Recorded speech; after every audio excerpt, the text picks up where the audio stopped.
Hello everyone, welcome back. Today we're doing a sew along. It has been so long since I've done a proper sew along with a store-bought pattern, and today we're making the cutest top I've made in a long time. We're making the Dawn Strappy Ruffle Top by Winslet's Patterns, and if you haven't heard, Winslet's Patterns has the cutest selection of sewing patterns, and they're super affordable and beginner friendly. Winslet's Patterns was so kind to give you guys a little 10% off code, so you can click the link in my bio or use the code Jessica_Shaw at checkout to get 10% off your order. So go pick out a little sewing pattern or grab this pattern and sew along with me. Okay, let's get started. I'm gonna take you through the whole process of printing a PDF pattern, cutting your pattern size, and sewing. And this video should be less than 10 minutes long. So let's get started. It's so hot in here, I gotta go. Since this is a PDF pattern, I'm going to print out all of the pattern pieces, grab some handy dandy tape, and I actually like to use a wall, preferably a flatter one than this wall, to tape all of the pages together. Once that's done, I'll remove it from the wall, and next I'm looking for the size chart that this pattern came with. This is how I'll determine what size pattern I should cut out. So I'm gonna go ahead and take my bust measurement, measuring the fullest part of the bust. Mine was 35 inches, and then I'll take my waist measurement. Mine was 28 inches, and last I'll take my hip measurement, and again this is the widest part of the hips, usually the booty area. Mine is 38 inches. Next I'll refer to that size chart, and I'm between a small and a medium. But since this is more of like a crop top, I'm gonna disregard the hip measurement and just go for a size small. Something that I love to do when working with a PDF pattern is taking some transparent pattern paper and a ruler, and I like to trace the pattern onto pattern paper. I like to do this in case I want to make a different size later. I still have that original pattern with all the sizes on it, and when I do this I make sure to transfer over all of the markings, all of the notches, the grain lines, and whatever information I might need. I'll cut those pieces out, and last I'm just tracing out those facing and strap pieces. Moving on to the fabric, I'm using this cotton polyester blend. It's a cute gingham fabric. The pattern also calls for some 1/2 inch wide elastic, and I'm just gonna go ahead and state the obvious. Yes, my fingers are blue. You know when markers say that they're washable, sometimes they're not actually washable. So I'm just gonna need everyone to disregard the color of my fingers for the next 5 minutes. Now I'm cutting my pattern pieces out. So this is the top front piece. I'll roll that up nicely and move on to the top back piece.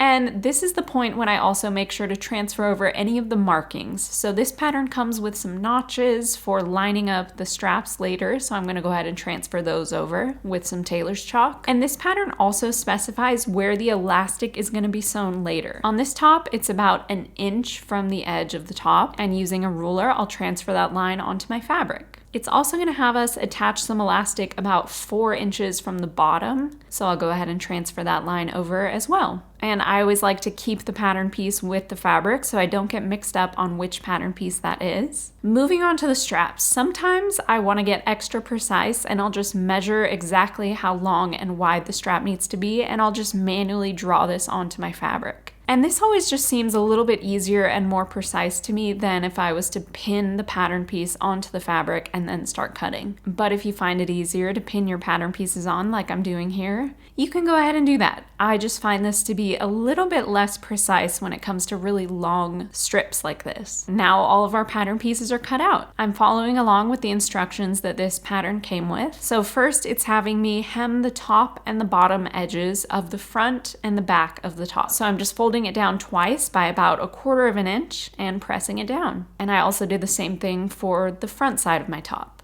Okay, let's start sewing. I'm using a straight stitch, my length on 2.5, my width on 0, needle position in the middle, and the tension depends on your fabric, but I'm gonna use a 4. And I'm just gonna hem those top and bottom edges of the front and the back of the top. And now we have a nice neat hem. Next, the instructions show how long to cut the elastic pieces for whatever size I cut out. I cut a small, so I'm just gonna cut my elastic pieces accordingly. And we need to cut 4 elastic pieces, 2 for the front and 2 for the back of the top. Before adding my elastic, I'm gonna give my fabric a nice press at the edges that we just sewed. And remember how that elastic was supposed to be sewn 1 inch from the top edge? I'm gonna take some tailor's chalk and draw that line in because that line changed since we hemmed it. When adding elastic, something I like to do is fold it in half and take some chalk and mark that halfway point. And then I'll line that halfway point up with the halfway point on the top. So this way the elastic is equidistant across the top. So I pinned it in the middle,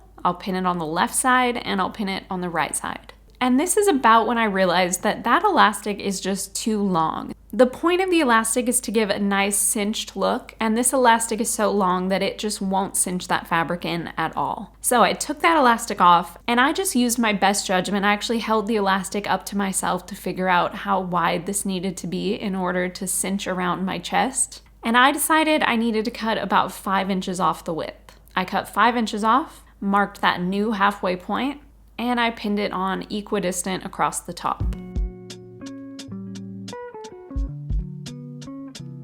For the waist elastic, I actually did the same thing. I trimmed about 5 inches off, and I pinned it equidistant onto the top. I'm gonna do this same exact process for the back side of the top. I'm gonna iron it, I'm gonna draw my new line 1 inch from the top, pin the elastic on, and then I'll pin the elastic 4 inches from the bottom. And now we can take this to our sewing machine, starting at the edge of the elastic. I'm gonna start by forward and back stitching a few times just to make this nice and secure. And this part is crucial. You need to gently pull on the elastic as you sew it. This is what's gonna give us that nice gathered, cinched effect. I'm lining my elastic up with that line that I drew this whole time that I sew. I'm just gonna keep pulling on it while sewing it all the way across. And at the end, I'm gonna backstitch a few times also. And look at how cute this is looking. I am so excited about this top. Okay, I'm just gonna do that same thing for the waist elastic and repeat the same exact process for the back side of the top. So now, as you can see, we have this really cute cinched effect.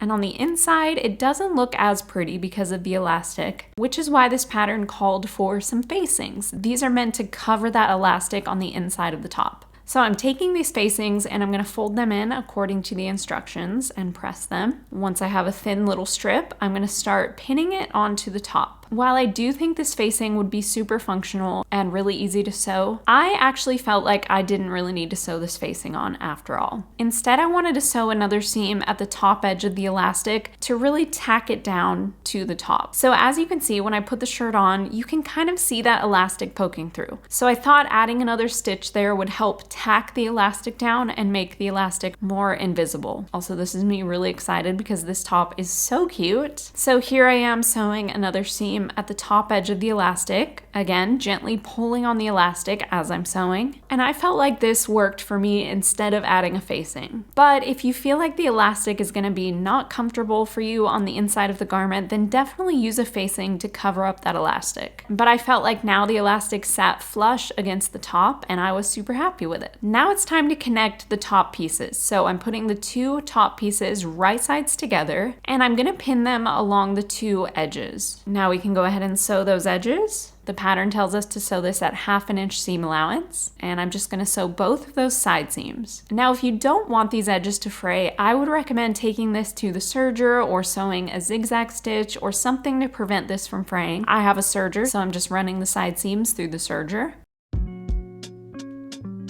And now we can move on to the shoulder straps. I'm gonna fold these in half, right sides together, hot dog style, and I'll go ahead and press it. And now we can sew down these long edges on both of the straps, and I'm sewing this at 1/4 of an inch seam allowance. I'll sew both of the straps.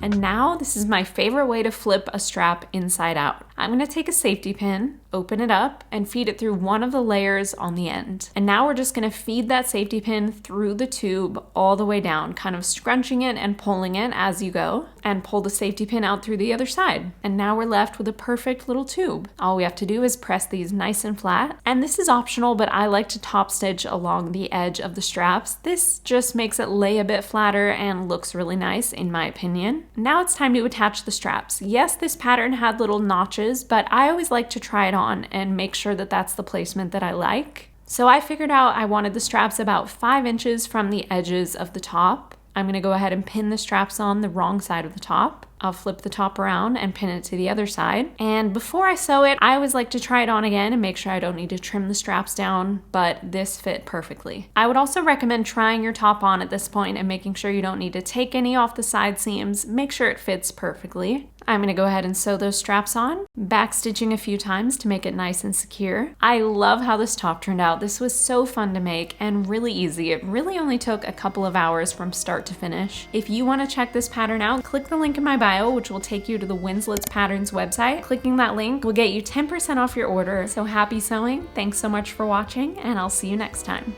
Bye.